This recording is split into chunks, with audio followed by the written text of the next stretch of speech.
اعوذ باللہ من الشیطان الرجیم بسم اللہ الرحمن الرحیم.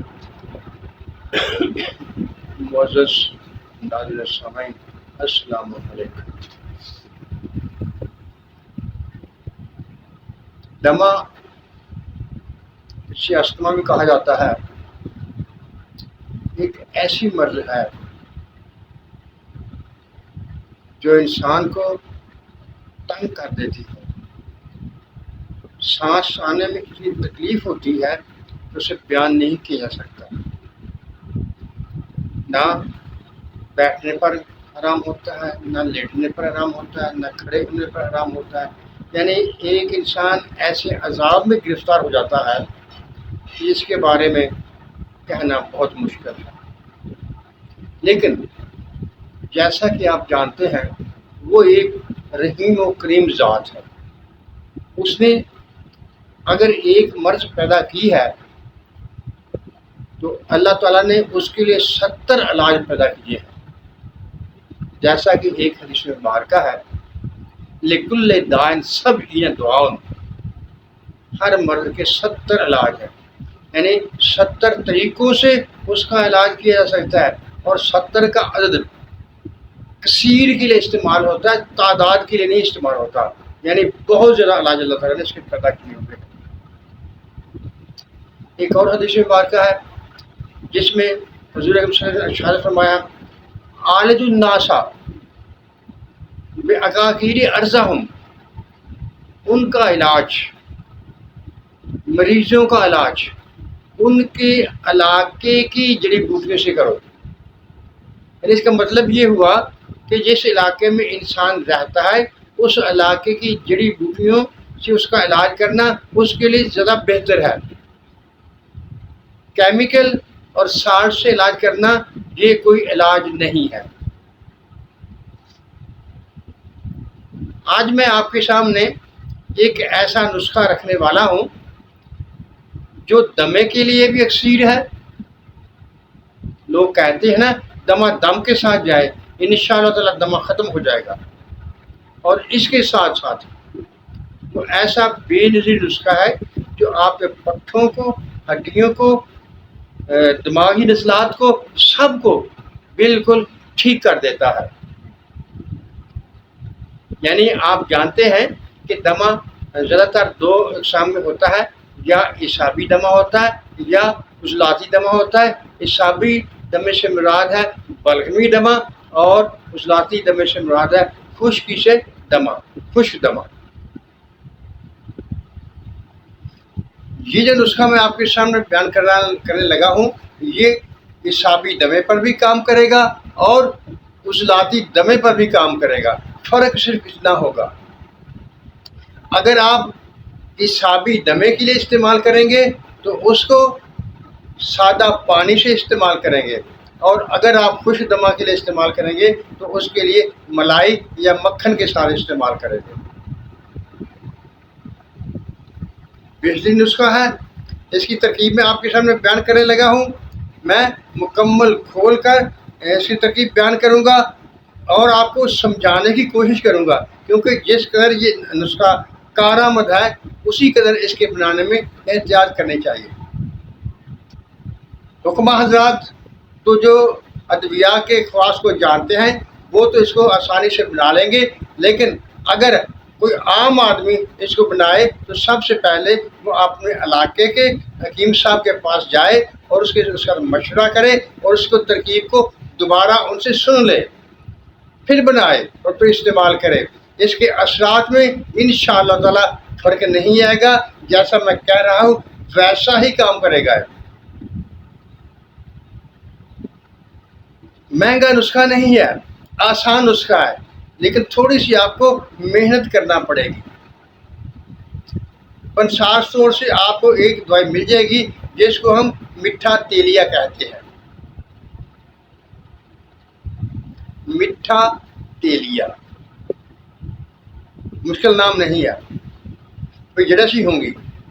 آپ اسے لے آئیں گے، وہ آپ 50 گرام لے آئے، 20 گرام لے آئے، جتنا چاہے وہ لے آئے، کیونکہ وزن میں آگے جا کر بتاؤں گا جہاں اس کو آپس میں ملانا ہے وہاں یہاں تو آپ نے صرف میٹھا تیلیہ کو بنانا ہے، کیونکہ یہ ایک زہر ہے. اس کو اگر آپ بنائے بغیر استعمال کریں گے تو فائدہ نہیں ہوگا، اس لیے پہلے اس کو بنائیں گے. بنانے کا طریقہ یہ ہے کہ آپ ایک برتن لیں گے، کڑھائی ہو یا کوئی دوسرا برتن ہو جس میں تقریباً 5-6 کلو کے قریب آگ کے پتے سما سکے. آپ نے آگ کے پتے توڑ کر لانے ہیں اور ان کو تہ بتہ کر کے اس برتن میں یا کڑاہی میں کم از کم 2 کلو کے قریب پتھر اس کے نیچے آپ بچھانا ہے، ترتیب کے ساتھ بچھائیں گے. جب آپ ان کو بچھا لیں گے تو اس کے اوپر میٹھا تیلیہ کی جو جڑیں ہیں ان کو ساتھ ملا کر تھوڑے سے فاصلے میں آپ رکھ دیں گے، اور باقی پتے اس کے اوپر ڈال کر اس کو مکمل طور پر ڈھیری بنا دیں گے اور اس کے اوپر کوئی برتن وغیرہ عام سادہ سا برتن رکھ دیں گے. چولہے پر چڑھا کر نیچے آگ جلائیں گے.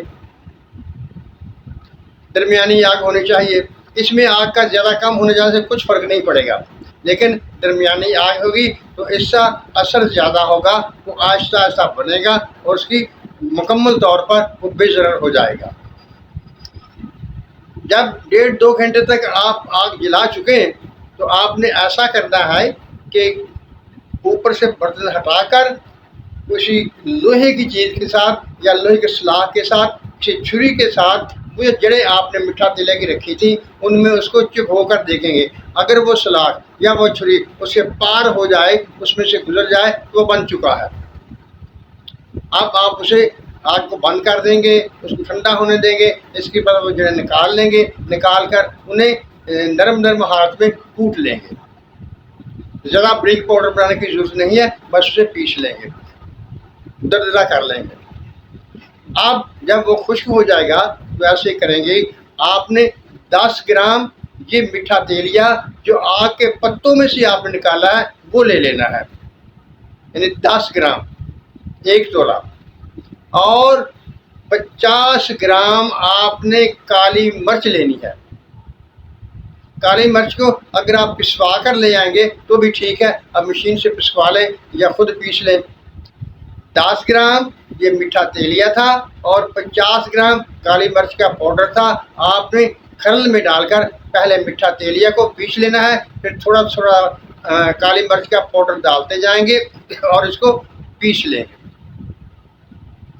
جب یہ ایک ذات ہو جائے گا تو آپ نے اس میں بات کیجیے گا شہد ملا کر اس کی گولیاں بنا لینی ہیں. جب آپ اس کی گولیاں بنا لیں گے تو گولیاں کیسی بنائیں گے، یعنی آپ انتہائی چھوٹی چھوٹی گولیاں، یعنی کہ آپ ایسے سمجھ لیں کہ یہ گولی جو بنے گی وہ کالی مرچ سے بھی نصف وزن کی ہوگی، یعنی اس کی کالی مرچ کے آدھے سے بھی کم وزن کی گولی آپ نے بنانی ہے. اسے بنا لیں گے، بنا کر اسے خشک کر لیں گے. یہ آپ کے پاس نسخہ تیار ہو گیا. اب اگر کسی کو بلغمی دمہ ہے تو وہ اس کو ایک صبح، ایک دوپہر، ایک شام پانی کے ساتھ استعمال کرے گا. انشاءاللہ تعالی اس کی مرض چند ہفتوں میں بالکل ٹھیک ہو جائے گی. اگر اس کا بلڈ پریشر بڑھتا ہے تو وہ یہ استعمال کرے گا اور اس کا بلڈ پریشر ٹھیک ہو جائے گا. اگر اس کو پٹھوں کی تکلیف ہے تو اسے استعمال کرے گا، وہ ٹھیک ہو جائے گا. یعنی یہ ایک ایسا نسخہ ہے جو بلڈ پریشر پر کام کرے گا، معدے پر کام کرے گا، دمے پر کام کرے گا، پٹھوں کی سختی پر کام کرے گا. یعنی جہاں تک آپ اسے استعمال کریں گے انشاءاللہ تعالی یہ جواب نہیں دے گا. حتیٰ کہ آپ جرکان والے مریض کے پہ استعمال کریں گے اس کو بھی فائدہ دے گا. لیکن آپ نے صرف یہ دیکھنا ہے کہ اس کی مقدار نہ بڑھنے پائے، یہ اس میں احتیاط ہے. میں پھر یہ کہہ رہا ہوں جو گولی آپ بنائیں گے وہ کالی مرچ کے وزن سے بھی آدھا وزن سے کم بھی ہوگی، یعنی بہت چھوٹی چھوٹی گولیاں وہ آپ نے بنانا ہے.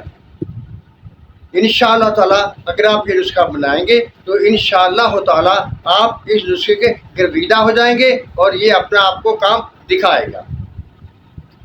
اللہ تعالیٰ ہم سب پر اپنی رحمت کی بارش کرے، ہمیں سچ بولنے، سچ سننے اور سچ پر قائم رہنے کی توفیق عطا فرمائے۔ آمین۔ اللہ حافظ۔